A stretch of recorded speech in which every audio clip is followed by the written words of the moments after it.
Good afternoon, and welcome to the Wednesday afternoon conference call with Trusts Unlimited. This is Jim George speaking. I'm the non-attorney spokesman and facilitator for Trusts Unlimited, and I'd like to thank all of you for taking the time to listen to this call, particularly those of you calling in for the first time and those that will be listening to the replay over the next 24 to 48 hours. We like to move quickly through the call, bottom line the information for you. We know you're busy people, you have other things to do. We have a standard format. We spend a few minutes talking about the situation in Iraq with regard to the reinstitution of their currency, which we continue to believe is the base currency for the potential reset of some of these other currencies.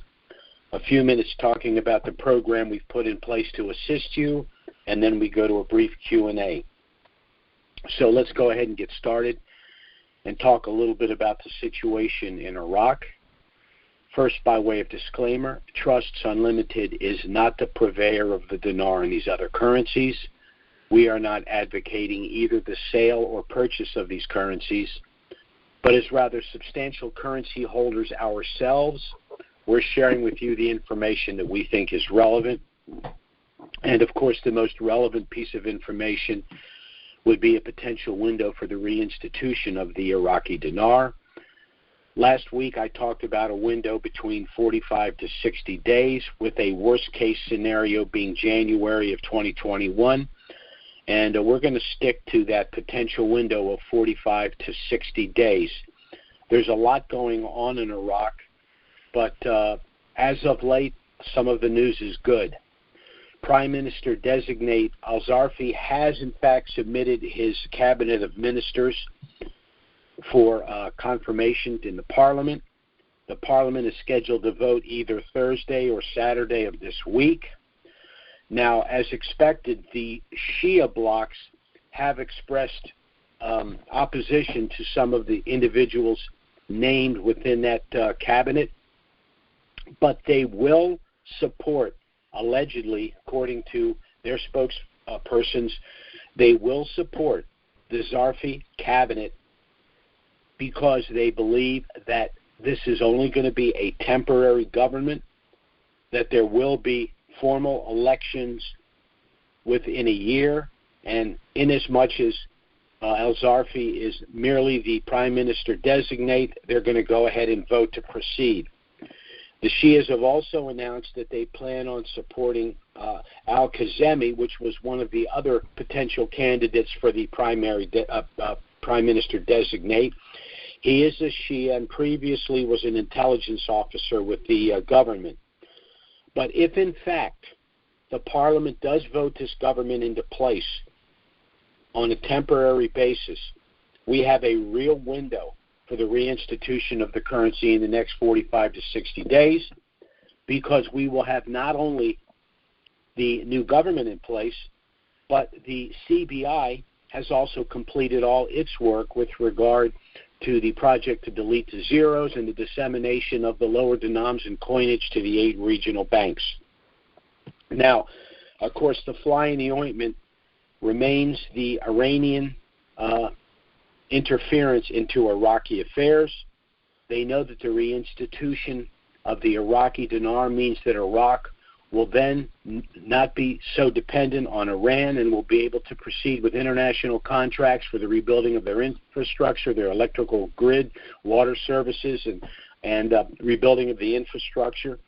And so the Iranians are trying to foment violence and chaos in every way that they can, unfortunately with the support of some of the corrupt Iranian-backed proxy members of the Iraqi government.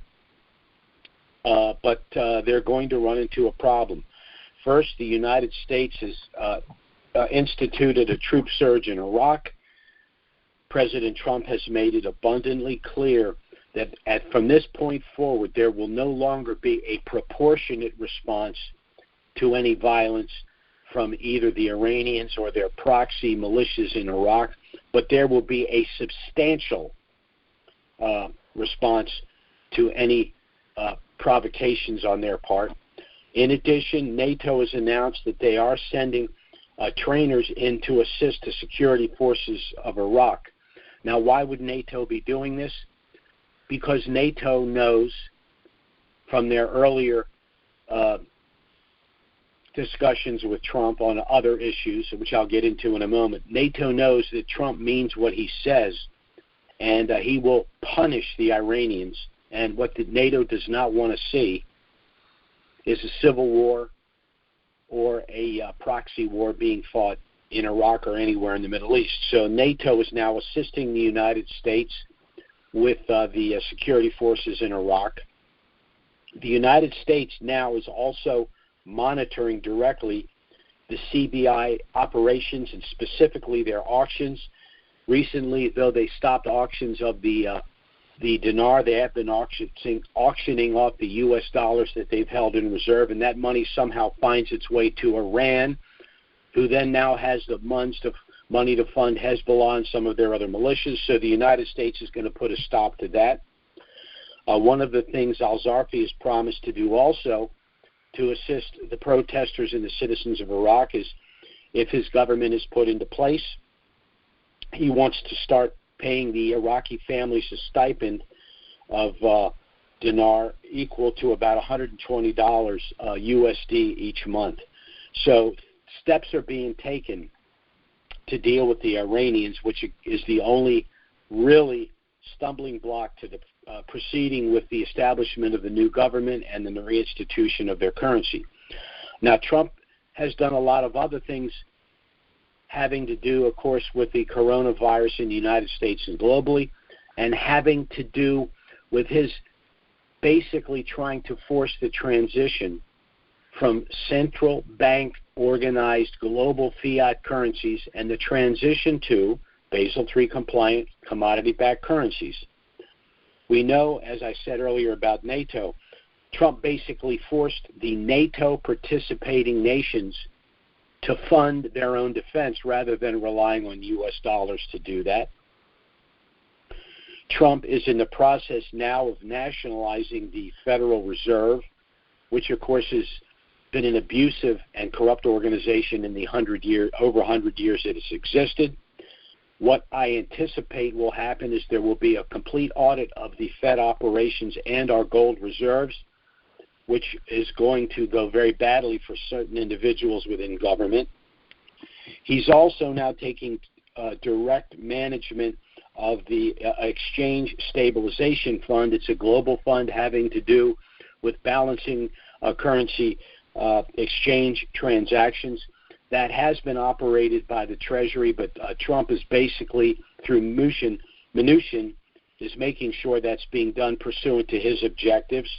And just this week, Trump announced that the United States will be defunding the World Trade Organization because of their mismanagement of the coronavirus and their dissemination of the Chinese propaganda.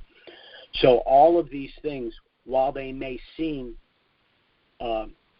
not necessarily involved with what's happening in Iraq, actually either directly or indirectly affect in a positive way the reinstitution of the Iraqi dinar. So basically what we're looking at in the next 45 to 60 days is the establishment of the non-sectarian official government in Iraq and completion of the CBI operations for the reinstitution of their currency. Now, that means that over the next 45 to 60 days, if this happens, 10 to 30 days beyond that, the IMF would reval the Iraqi dinar and perhaps even some other currencies. And that means a great number of Americans, some of whom are listening to this call, will literally become overnight millionaires. Most dinarians are not wealthy individuals. Most dinarians are hard-working folks who, for their first time in their life, will have a substantial amount of money that they're going to need to manage to protect, to provide for themselves, their children, and their grandchildren. To that end, Trusts Unlimited has put a turnkey program in place to assist them. It's a two-phased program. Phase 1 is pre-RV. Phase 2 is post-RV. Pre-RV involves the establishment of a pre-RV package of asset protection trusts with the assignment of your dinar and other currencies on paper to that trust package. Post-RV involves all of the products, services, and professional referrals that will be made available to you after the revaluation of the dinar. So let's start with Phase 1, which is, again, the establishment of a pre-RV package of asset protection trusts with the assignment of your dinar and other currencies to that trust product. Now, why did we establish a package of irrevocable trusts? Why, in our view, do we feel that's the best asset protection available? Well, let's review your options. Some individuals have established LLCs and sub-S corporations and assigned their currencies to those entities. Now, those entities do provide some asset protection, but there's a problem. First, these entities, the LLC and the sub-S corporation, are business entities, and they provide asset protection by separating high-risk business ventures from personal assets. The problem here is that the currencies are a personal asset. They're not a business asset per se. Second, courts have ruled that LLCs and sub-S corporations owned in the majority by either one person or a closely held group can be pierced for civil litigation.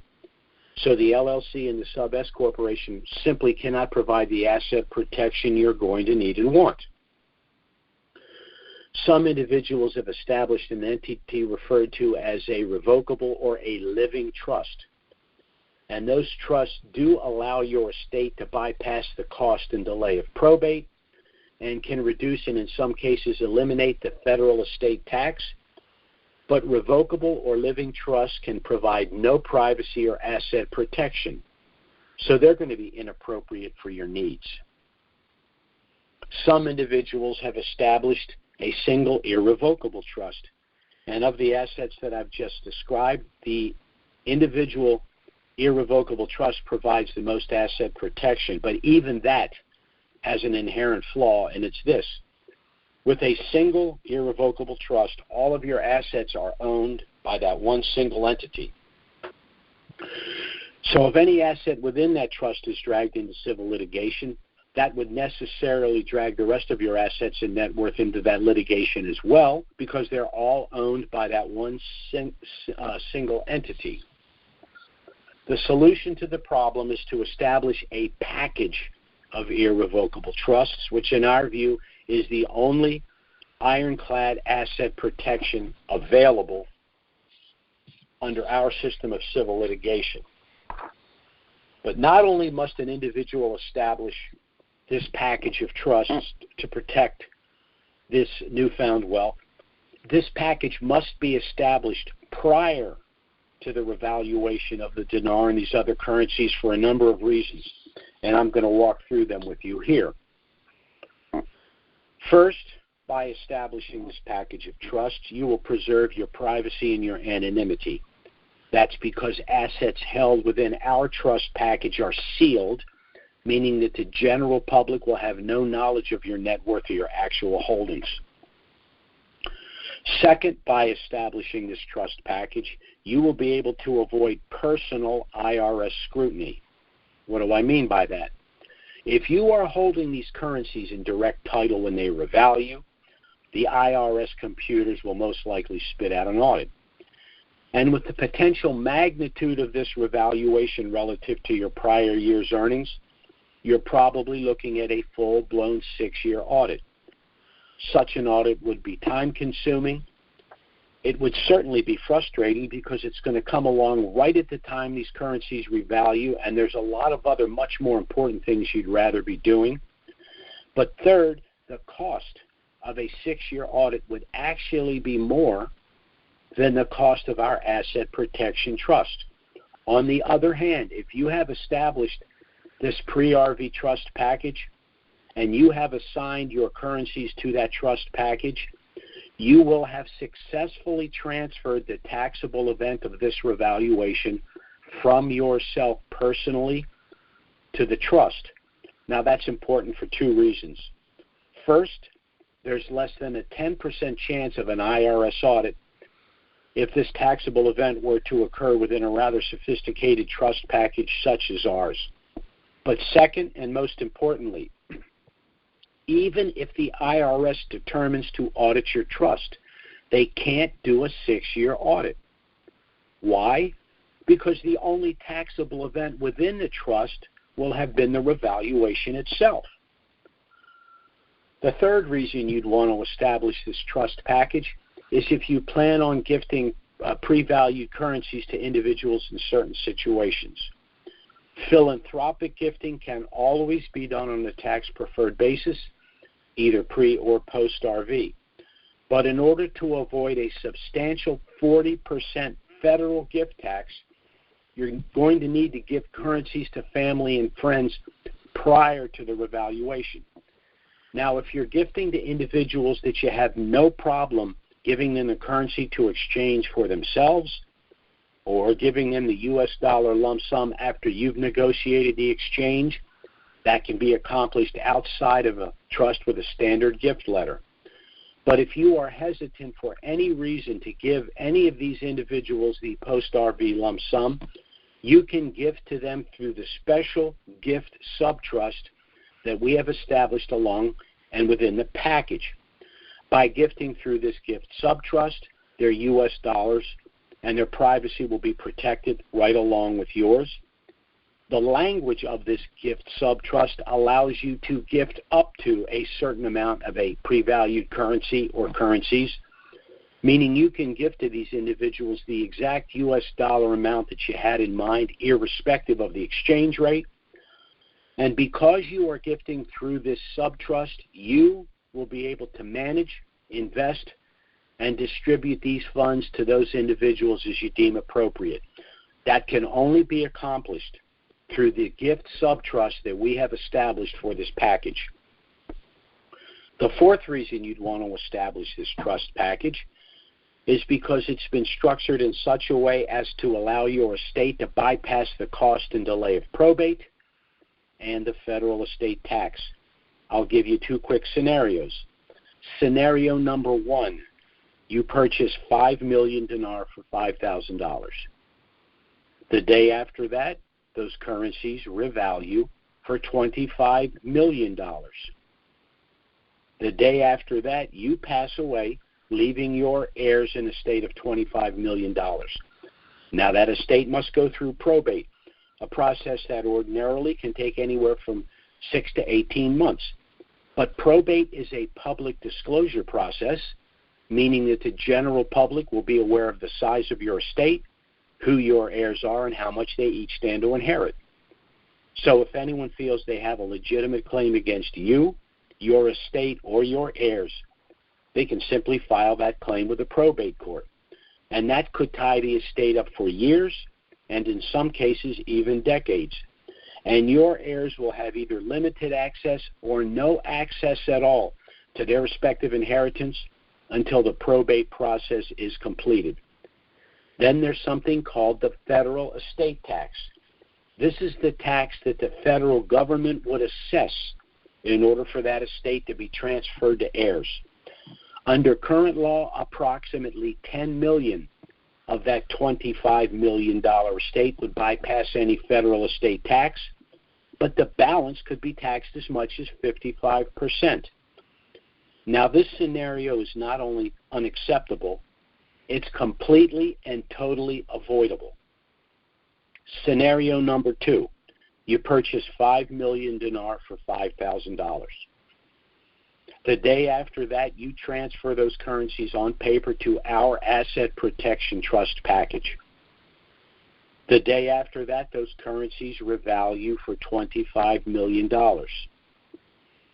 The day after that, you pass away, leaving your heirs that very same estate of $25 million, but this time protected in our asset protection trust package. As a result, there will be no probate. There will be no public disclosure of your estate. Your heirs will have immediate access to their respective inheritance, and the federal estate tax will be zero, saving your heirs as much as 55% of their inheritance. The fifth reason you'd want to establish this pre-RV asset protection trust package is for some very specific asset protection benefits. One pre-RV, one post-RV. Pre-RV, this trust package will allow you to circumvent something called the Uniform Fraudulent Transfer Act. What does that mean? Under our system of civil procedure, you can only be sued for what you actually own in direct title or the value of property at the time you transfer it out of title to an entity like our trust package. So let's take the previous example from before. You purchased 5 million dinar for $5,000. You transfer the currencies to our trust package. They subsequently revalue for $25 million. You begin to live a lifestyle more reflective of your newfound wealth, and a couple of years down the road, someone sees that you're living rather comfortably and decides for whatever reason that they're going to sue you. Well, this prospective plaintiff has a couple of problems. First, he or she better have a very strong case and very deep pockets, because this trust is structured in such a way as to make it extremely expensive and extremely time-consuming to pursue civil litigation. But second, and most importantly, once any prospective plaintiff learns that pursuant to the Uniform Fraudulent Transfer Act, the only thing they could ever win by way of a civil award would be $5,000, the value of the currencies at the time you transferred them out of title and to our trust package, and none of the post-RV value of $25 million, there will be no lawsuit. Post-RV, there's a benefit I like to refer to as limited liability stop-loss. This protects you from future bad acts after you have acquired this wealth. This protection is accomplished through a legal strategy called segregation of assets. This is why we have established a package of trusts, and this is how it would work. Once again, I'll use the same example. You purchased 5 million dinar for $5,000, transferred the currencies to our trust. They subsequently revalued for $25 million, and now that you have $25 million in trust, you decide to make some purchases. So you purchase a larger primary residence, a vacation home, perhaps a half a dozen rental properties for tax write-off and additional cash flow, a couple of cars, a boat, and let's say an RV. But as you purchase these items, you place each of them in their own separate subtrust to be managed by your master trust. This is what constitutes the package. Now, why is this critical from an asset protection standpoint? Well, let's say one day you're driving one of your new cars, you have an accident, the accident is clearly your fault, and tragically someone is seriously injured or even killed. Well, the family is going to want to sue you. But remember, civil suits are about monetary awards, and you don't legally own anything. So the plaintiffs would be left to sue the owner of the car that you were driving. Well, who owns that car? One of your subtrusts of which you are merely the beneficiary. And what's in that subtrust? Merely that one car and the car insurance policy. In that scenario, the car insurance carrier will negotiate an out-of-court settlement with the victim's family. You will not be involved in those rather unpleasant negotiations. The car insurance carrier will repair or replace your car, making you whole. And this is the important aspect from an asset protection standpoint. All of your other assets and net worth are safely protected in the other sub-trusts. Why? Because under the law, those separate sub-trusts are separate legal entities, and the plaintiffs would have no standing to pursue a separate legal entity. So this trust package works very much the way a commercial barge would work, where all of the valuable cargo is stored in a series of small compartments. Why? In the event that any compartment is ever breached, The only potential loss would be the cargo in that one compartment. The cargo in the other compartments is safe and secure due to the firewalls, and the barge will never sink. Now, these benefits are lost to you if you do not establish your package of asset protection trusts prior to the revaluation of the dinar and these other currencies. Now, there is one other benefit, and it's this. If you are, in fact, a holder of one of our pre-RV asset protection trust packages, then you will be eligible to participate in Phase 2, all of the products, services, and professional referrals that will be made available to you and that you will desperately need after the revaluation of these currencies. I'll just make mention of one here today. Trusts Unlimited will be sponsoring a post-RV seminar to be held in Disney World, Florida, approximately 30 days after the revaluation of the Iraqi dinar.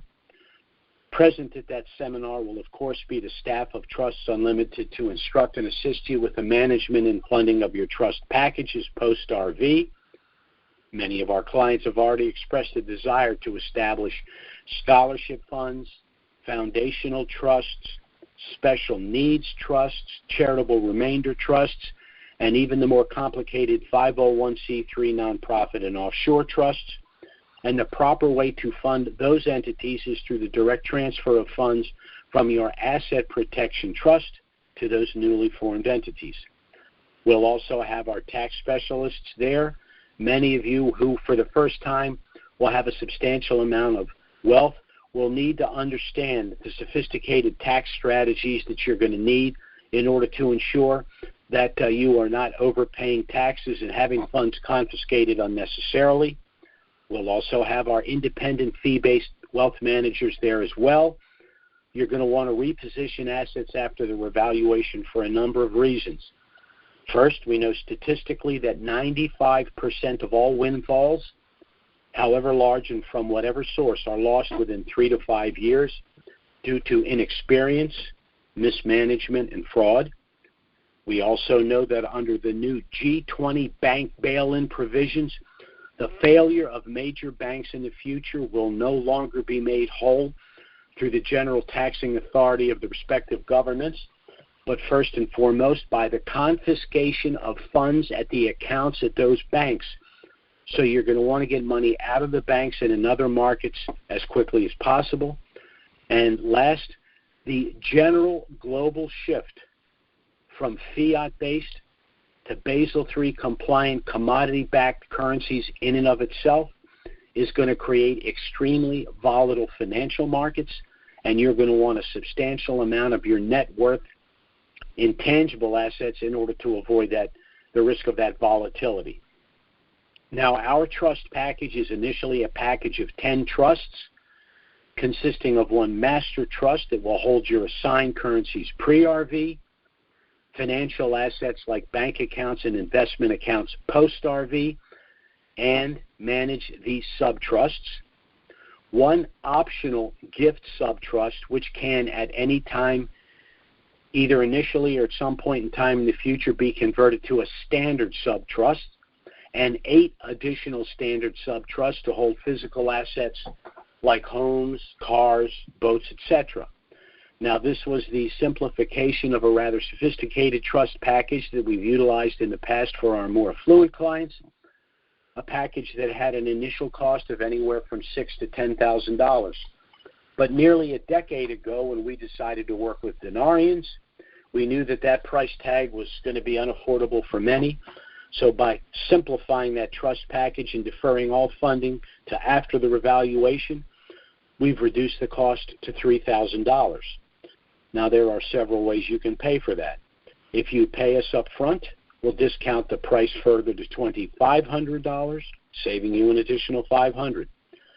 If that's not possible, we have established, and this is unprecedented, a deferred payment arrangement. You'd make an initial payment of $525, which sum would basically offset our out-of-pocket costs just to produce and deliver your trust. The balance of the $3,000 would then be paid in $100 monthly installments. We will charge no interest. The only proviso is once the revaluation of the Iraqi dinar happens, Any unpaid balance would need to be paid within 30 days. Now, with this approach, anyone that has currencies and understands the need for getting their affairs in order and their trust in place pre-RV should be in a position to afford to do so. One other suggestion, we do accept credit cards. Pay us up front with a credit card. Not only will you get the $500 discount, but the minimum payment on your card would be substantially less than $100 a month you'd pay under our deferred payment arrangement. But we will work with you in whatever method works best for you. Our objective, once again, is to help you get your affairs in order and your trust in place prior to the revaluation of the dinar and these other currencies for the reasons that I've stated here. Now, we will be going to a Q&A in just a moment. Before we do, I want to tell you just a little bit about Trusts Unlimited and why you may want to seriously consider contacting us to get our initial no-obligation package. Our trust was authored by our attorney, Robert Bly. He's been a practicing attorney for over 40 years, specializing in the areas of estate planning, asset protection, and offshore planning. I myself hold degrees in political science, macroeconomics, and finance. I've worked in these areas for over 38 years, and I, along with my clients, were personally involved in the reinstatement of the Kuwaiti dinar in the early 90s. So between the two of us, Robert Bly and I have over 78 years' experience working precisely in these areas, and I frankly know of no firm that can make that claim. Now, Bob and I have been working together for a decade in the areas of estate planning, asset protection, and offshore planning, and it has been disheartening from time to time to see people walk away from sound estate planning and trust creation because of the mistaken belief that by doing so, they have somehow lost control of their assets and their affairs. But in point of fact, pursuant to our civil litigation procedures, it's when you hold assets in direct title that you can lose control of them or lose them outright.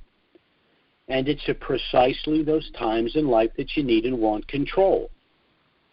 If you've lived for any length of time, you've either experienced in your own life or through friends and family things like unexpected divorce, permanent incapacitation, the onset of dementia, premature death and prolonged and complicated probate processes. Then there are investment losses, business losses, and even bankruptcies. The number 2 loss of wealth in the aggregate, courtesy of the information age, is now identity theft. But the number 1 loss of personal wealth remains confiscation through civil litigation. Anything you own in direct title can be taken from you.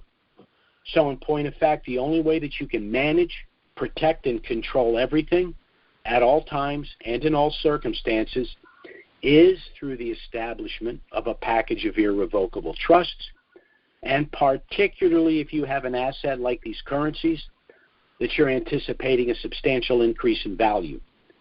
And we at Trusts Unlimited will do everything we can to help you accomplish your personal and financial objectives both pre- and post-RV as we understand them. Again, thanks for listening to the call. I'm going to the Q&A in just a moment. If the things we've discussed are of interest, I strongly suggest you have a pen and paper handy because I will give you our contact information. We will be happy to send you our no-obligation initial package. It has a lot of information about us, about trusts, about the revaluation, and it includes everything you need if you should decide to proceed with an application for our trust package. After reviewing that package, if you still have questions, you can contact us by phone or email. We'll be happy to assist you in every way, and there will be no consultation fee. So I'm going to go ahead and open the Q&A. 2 quick rules now on the Q&A. We take no service calls on the Q&A. Our existing clients can contact us by phone or email if they have questions. We want to reserve this time for individuals that have questions about Trusts Unlimited in general. And second, for obvious reasons, in order to participate in the Q&A, your name and number must be on the screen. So I'm going to go ahead and open the Q&A now. And while I'm waiting for any potential questions, I'd like to give you our contact information. You can go to our website, which is trustsunlimitedllc.com. You can go to our email, which is trustsunlimitedllc@gmail.com. Our phone number is 307-274-4122. If you'd like to listen to a recent conference call playback, or if you'd be kind enough to refer us to someone that might be interested in our services, you can either go to YouTube and then go to Trusts Unlimited, or you can go to IQD calls and then go to Trusts Unlimited, or you can simply dial the same number that you dialed for this live call this afternoon, with the exception of the last digit. Rather than dialing a 4, you'll dial a 3 and then use the same access code, which is 739-394#. If you'd like to be included on our email list, you can go to our website, go to the bottom, enter your name and email address where indicated. You should be on our email list within 24 hours. Bear in mind that we only send emails out very periodically pre-RV, but after the reinstitution of the Iraqi dinar, emails may go out as often as weekly. So let's go to the Q&A. Our first caller here is area code 808. That's 808. Go ahead. Hi, it's Daisy from Hawaii. Daisy, how are you? Long time no speak. Yes, I'm good. I listen to you as often as I can, and I've been listening to you for the last couple of weeks because the time difference, I missed the time.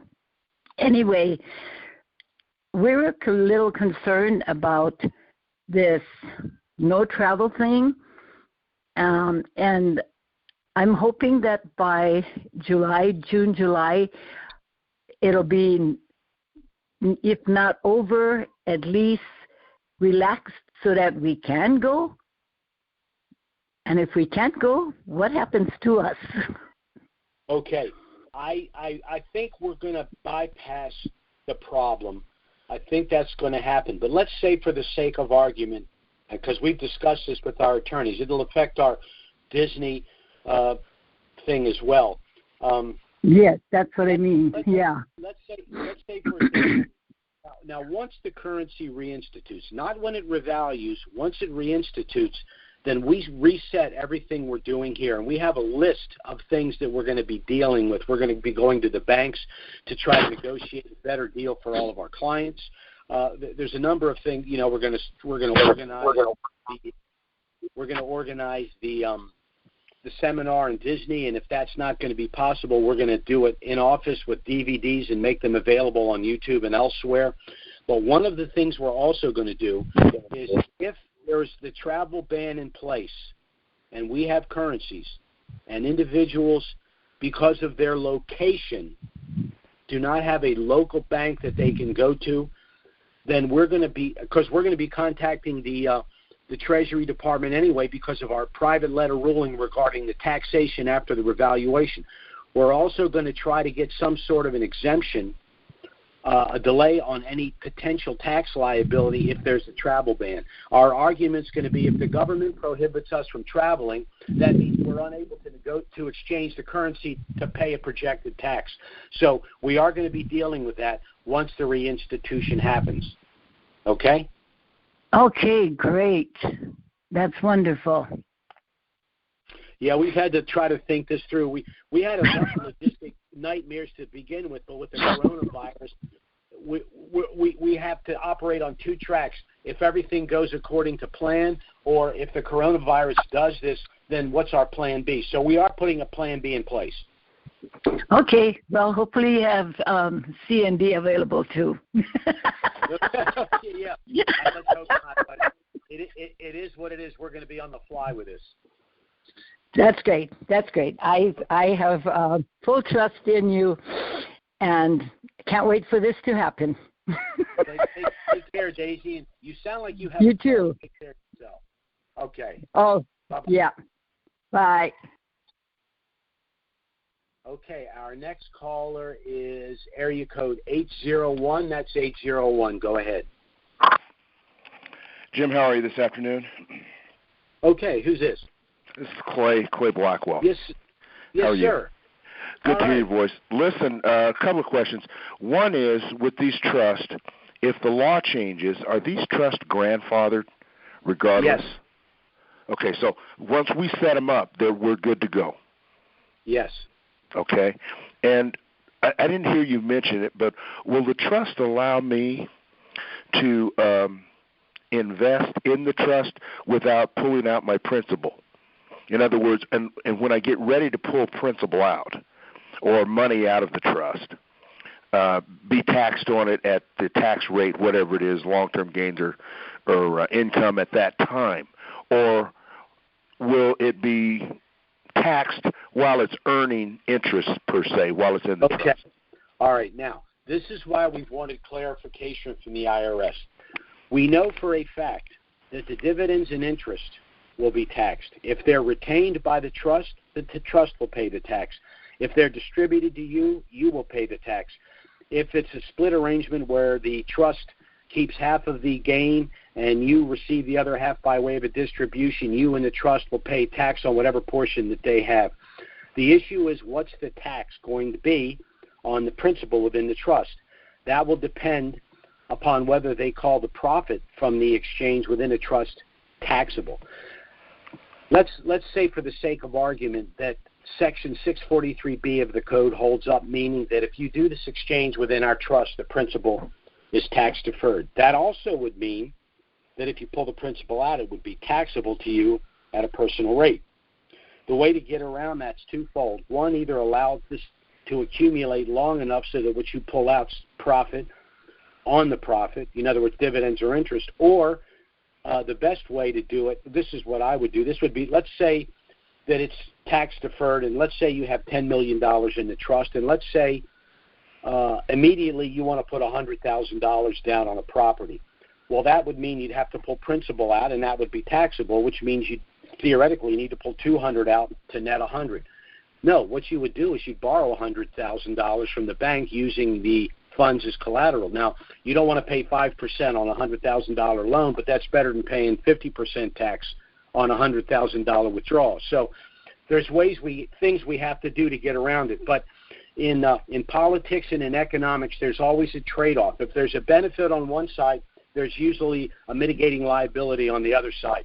So when the IRS, after the reinstitution, the letters that we're waiting for to send to the IRS are going to be crystal clear that we expect an absolute written response, and our clients are not going to be hurt by this because they will be subject to a suit by our firm unless they clarify the tax implications, and then I can give you a finite answer. So basically what you're saying is you sent a personal letter to the IRS to ask them that question specifically per this asset, correct? What the letter will say is, we have enclosed a copy of our previous letters which you have declined to respond to until quote unquote the event. Now that the dinar has reinstituted and the revaluation is imminent, 988E2 says the tax is due upon the revaluation. Therefore, you must inform us of what the tax status is both inside and outside of a trust. If you do not, and if any of our clients are hurt as the result of it, we will sue you. Okay. All right. So basically we're still in a gray area in regard to how that's going to be taxed, and if interest earned while in the trust, if it'll be taxed while in the trust, or will it be deferred until you actually draw those funds out? The interest and dividends will be taxed either to the trust if it's retained by the trust, or to you if it's distributed. The issue is, what's the tax status of the profit of the exchange within an irrevocable trust? That's the issue that they have not responded to. But again, after the reinstitution, they're going to have to tell us. Now, they got in trouble back when in '93 when Clinton passed his tax increase. It passed in September, but it was retroactive to January. Well, they ended up losing big time on that one because you can't punish people post facto. When we act in accordance to the law and you change the law, you can't go back in time and punish us. So what we're saying to them is, and we might even use that as an example, no, you're not going to come back after the fact and punish us. You're going to tell us right now what the rules are, or we're going to sue you. Okay, that makes sense. All right, so one last question. I understand, and correct me if I'm wrong, and this is why I asked the question about interest earned on the funds while in the trust. Does a CRUT avoid that? In other words, can I use your trust and use a CRUT in your trust so that money being earned won't be taxed until I withdraw those funds, whether it be principal or interest? You can't have it, but no. You either have asset protection or the tax. You're not going to be able to do that. You're not going to get the tax shelter and the asset protection. You're going to choose. Oh, you got to choose one or the other. Absolutely. Like I said, there's a trade-off. They're not going to give you both. You know why? Because if that were true, everyone on the planet would have a CRUT. So basically, if I open up a trust account with you, I can't open up a CRUT. Is that what you're saying? You can. You just have to have two separate entities, and the funds in each of those entities would operate either with the tax shelter or the asset protection. I see. Can I transfer funds from one trust to another without taxation while they're exposed? That's a technical. I'd have to. If you transferred out of the tax shelter trust, you'd probably be hit with a tax. If you were transferring out of the asset protection, again, that would depend on the source of the funds in the trust and whether 643B applied under the transfer. We'd have to have an absolute specific situation, and I'd have to defer to the attorneys and the tax guys for that. So my last question, if I open up this program with you, you guys will answer that question for me before I make a move. Send us the question in writing. We'll get an answer to you. Okay, fair enough. Thanks, Jim. Yes, sir. Bye-bye. And our next caller is area code 312. That's 312. I'm going to take a wild guess. That's Les. Hey, nothing wild about that guess. Yes, indeed. It's me. Good afternoon. Yes, what's up, my friend? Oh, my goodness. Oh, nothing much. Enjoying the weather. How are you doing? Great weather. I'm kind of still self-quarantined, so I'm working out of the house. I've got a little office in the house, so I'm working here today, and I'm good to go. Did your daughter make it back from Mexico yet, or is she still quarantining herself? Yeah, she's back. She's back? She's back. Okay. Yeah, everything's back to normal. She's not returning my phone calls, so everything's normal. That's how it works. When things are normal, you don't hear from them. Yeah. Well, yeah, but if they call you and you don't pick up in 5 seconds, they have a heart attack. Yeah, they have a fit, screaming fit. Yeah, right. I get the same thing from my daughter. Yeah, I texted you 3 minutes ago. Yeah. So, you're saying 30 to 45 or 60 days is what you're projecting we could possibly exchange? No. 45 to 60 days, the currency should reinstitute in country. 10 to 30 days. Okay, the reinstitute. Yes. Okay, got it. Okay. Now, Daisy gave me this question with her question. So I heard this morning on Bloomberg that Wuhan City in China, they have started flights in and out of the city. No restrictions. In and out of the city because they have no more issues with coronavirus. Daisy's concern was regarding we get an RV and can't travel. I am based on Wuhan City, China, and the time period. I'm putting 30 days on the U.S. to be able to do the same thing. So if we don't RV within the 30 days, we will probably have freedom of flight, to move around without the restrictions and things and being consoled or confined to your own house or whatever you are. How, in what way do you see that being possible given your knowledge about the virus and that news I gave you about China, I know you got to verify it if you right. have to. Okay. Let's take these one at a time. First, with regard to the virus, we're being told that the initial model that they used for the United States was overblown because the model was based on what happened in Italy, and Italy did not execute any travel ban or quarantine. Once they realized that model was flawed because it did not take into consideration mitigation from the China travel ban and the quarantine, they downgraded substantially not only the mortality and morbidity statistics, but also the time frame for us coming back online, number one. Number two, I don't believe a damn thing the Chinese say. They're lying communist bastards, period. And I don't want to get into a long history of the abuse to their people and to the international community. They should have never been allowed entry into the World Trade Organization. The supply chains that come from China have created the problem because of their barbaric medieval practice of these wet markets. Every 3 to 5 years, a virus comes out of China, and they're doing nothing about it. So that's where we are with that. Now, with regard to the situation that Daisy brought up, I hope Daisy won't mind telling you this, but Daisy happens to be in Hawaii, so travel is kind of an issue there anyway. If there are banks on in the main island or any of the other islands for her to do an exchange, and also the West Coast and Hawaii are places where a lot of the Chinese, that was a flyover, it was a stop on the way to the United States. So that was another problem that someone living in Hawaii has that we don't necessarily have.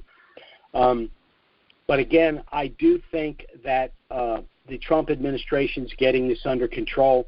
I think the fact that the media is so opposed to the hydroxychloroquine is very suspicious to me. I do not understand why a bunch of people that are so blatantly, quote-unquote, pro-choice would have a problem with utilizing a drug that's been around for 40 years and FDA approved with virtually no side effects. This sounds very suspicious to me. So anyway, my point is this. I think we're going to get a handle on this in time. Now, they're talking about the possible reemergence in September and then again in the winter. Even if that's the case, they're on a fast track for a vaccine. The Israelis announced this week that they expect to have a vaccine within 90 days. But if hydroxychloroquine coupled with the Z-Pack actually works, theoretically, the vaccine wouldn't be necessary. We don't have a vaccine for HIV at this point, but HIV is virtually over with because the protease inhibitors protect these individuals. So I think it's going to work itself out. Long story short, although I've already given you the long story. Well, I always appreciate the long story. I'm sure everyone else does, and it's all I got other than to say hi to the professor and hope Don's listening. Hi, Don. And Daisy's in Hawaii. Yeah, she did mention. Yeah. Well, Daisy did mention she was in Hawaii. But go ahead. I'm sorry. I cut you off. I was going to say, Don's quarantined himself in an RV that goes all over the country, so he's got the best of both worlds. Well, I'll tell you this. If he's on 95 and he's going south, leaving Georgia, going into Florida, they're pulling over all vehicles that aren't trucks. Yep. At the scale house. At the scale house. The trucks get to bypass it. The cars and everything else got to pull in. They got the tent set up and everything so they can test whoever drives in there. I think we're going to be on this type of a situation for the rest of this month. I think they're really pushing to liberate everything May 1st. I'm hoping that's the case because then we'll be good to go on our end as well. But we'll just have to see how it all plays out. And if for some reason there are travel restrictions, we'll figure out a way to circumvent it. Cool in the game. Thanks, Jim. Have a great day, buddy. You take care, my friend. Bye-bye. Bye-bye. Well, again, I'd like to thank all of you for taking the time to listen to our call. That was our last question for today. Certainly, if something of a dramatic nature were to happen between now and next Wednesday, which is our regularly scheduled call, we'll try to get out an emergency email and schedule an emergency conference call.